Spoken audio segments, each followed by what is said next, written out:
Hello, everyone. My name is Jane Taylor from UPMC, Children's Hospital of Pittsburgh, and I will be one of the moderators today for the PEDS Assembly Town Hall, Neuromuscular Management and Considerations in the Era of New Pharmacological Therapeutic Options.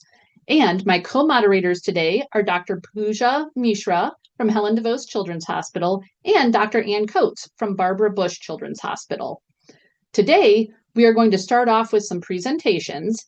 And first, we'll have Dr. Jena Krueger and Dr. Pooja Mishra, both from Helen DeVos Children's Hospital.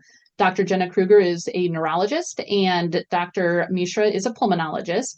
And then we will have Dr. John Pascoe do a presentation, and he is from Cincinnati Children's Hospital and also is one of the pulmonologists.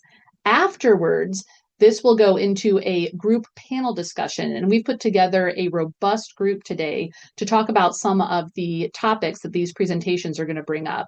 So we're going to have Dr. Courtney Gusru-Gelpi from Nationwide Children's Hospital, who's a pulmonologist, Dr. Hoda Abdelhamid from UPMC Children's Hospital of Pittsburgh, who's a neurologist, Dr. Rachel Harris from Vanderbilt University Medical Center, who's a cardiologist.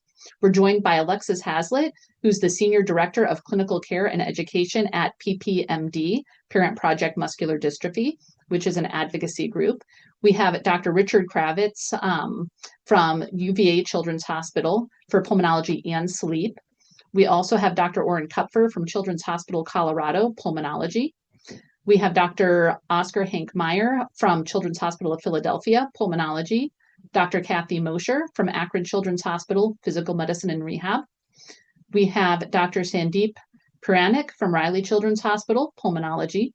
We have Dr. Mina Scavina, who is part of the PPMD Care Advisory Council and is a neurologist.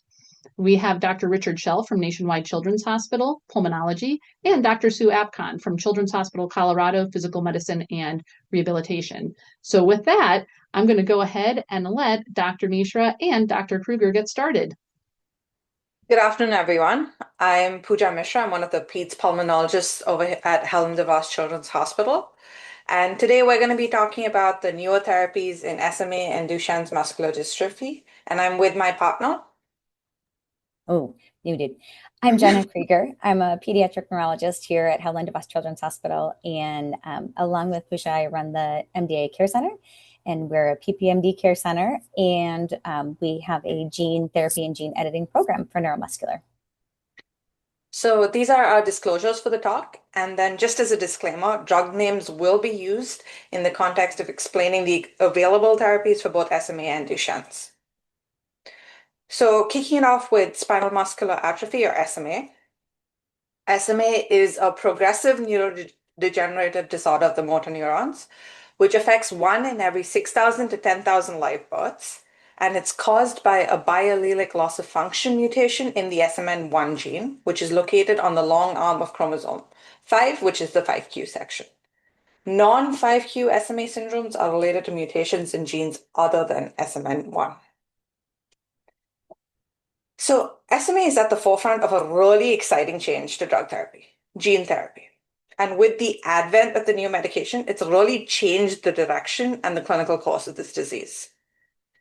The two black and white pictures on the left are from Nelson's Pediatrics, and they show the typical floppy infant with SMA type 1, who in the past would not be expected to survive past infancy. The family on the right is one of the families we treat at Helen DeVos Children's Hospital, and that shows how far we've come in treating children with SMA. All three of these children have SMA type 1.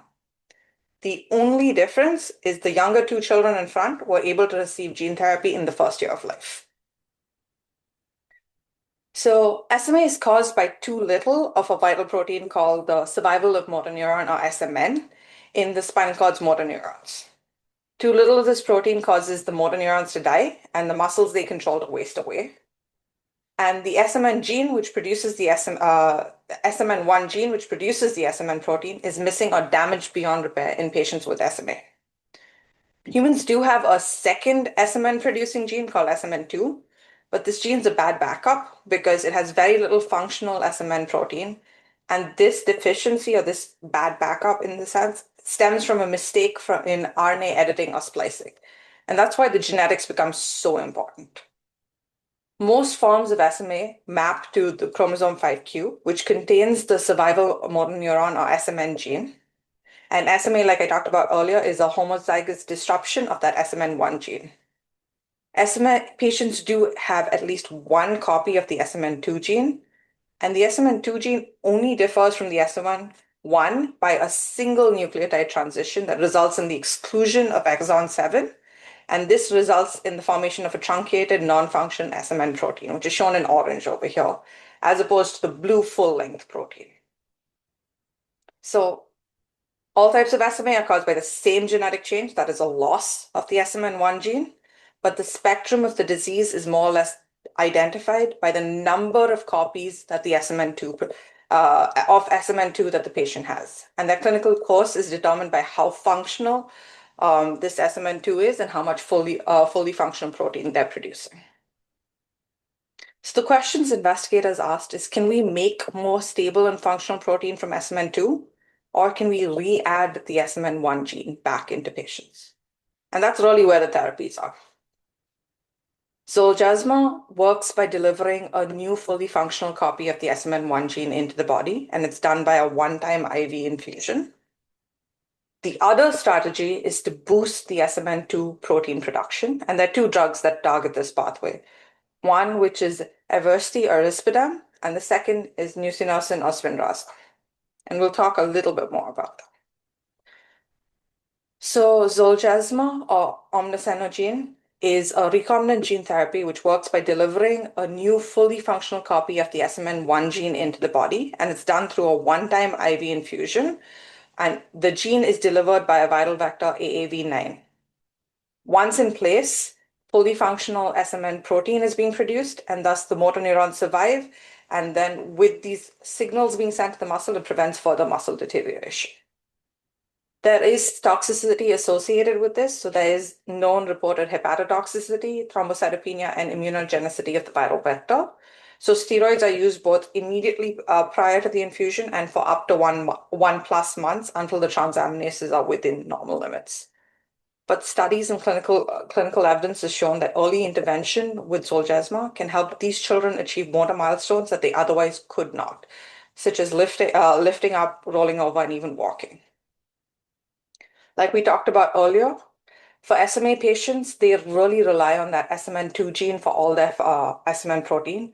And nusinersen or Spinraza is a short sequence of RNA which binds just after the exon 7 and thus results in the production of functional SMN1 protein. It's called an antisense oligonucleotide or ASO, and it increases the expression of that fully functional SMN2 protein. It is given intrathecally, so in addition to the side effects for the drug, the other thing to consider is the risks which come with repeated lumbar punctures. The third drug is Evrysdi, and that works by modifying the SMN2 gene function. It is an oral daily medication. This becomes one of its biggest advantages, in addition to the fact that it is approved for both infants as well as adults. It triples SMN protein levels in animal models, and also broad-spectrum clinical trials have shown that it's as effective as nusinersen and maybe even has some improved bulbar muscle function compared to nusinersen. The last strategy is targeting the muscles, and this is myostatin inhibition. But it is a dual therapy which can only be used in combination with another SMA medication, so whether it's Spinraza, risperidone, or after Zolgensma. And there are 3 clinical trials currently in drug trials currently in place. The first is a Scholar Rock product, which is pending FDA approval. Then we have the Biohaven product, which is in open label extension. And then the last is Genentech, which has been discontinued. So the future of SMA is bright, but this is still a fragile population despite them doing better. They still need multidisciplinary care, and all of us have heard about that one patient who had a really big respiratory event or illness or something and then had a huge fallback from it.